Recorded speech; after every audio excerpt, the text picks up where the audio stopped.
পৃথিবীর কোনো মানুষ যদি আপনাকে ঠগায় কখনো আঘাত নেবেন না, কারণ মানুষ বড় নেমু খারাপ, মানুষ বড় গাদ্দার। মনে রাখবেন, সব মানুষ পৃথিবীর একত্রিত হয়ে যদি আপনার ক্ষতি করতে চায়, কেউ আপনার ক্ষতি করতে পারবে না যদি আল্লাহ না চায়। মানুষ মানুষকে ঠগাইতে পারে, সন্তান বাবাকে ঠগাইতে পারে, বাবা সন্তানকে ঠগাইতে পারে, স্বামী তার স্ত্রীকে ঠগাইতে পারে।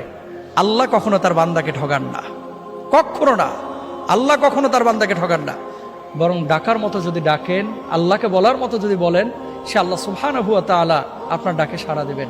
আপনি মনে করছেন যে এত ডাকলাম আল্লাহ তো সাড়া দিচ্ছে না, কে বলছে দেয় নাই? কিছু কিছু সময় এটা আপনি বুঝতেছেন ভুল। একটা সময় ধরেন, আপনি যখন আপনার বয়স 7 বছর 8 বছর ছিল, 5টা টাকা পাইলে মনে করতেন লাইফের এটাই সবচেয়ে সুখের মুহূর্ত, কারণ 5 টাকা দিয়ে এখন একটা আইসক্রিম কিনে খাবো।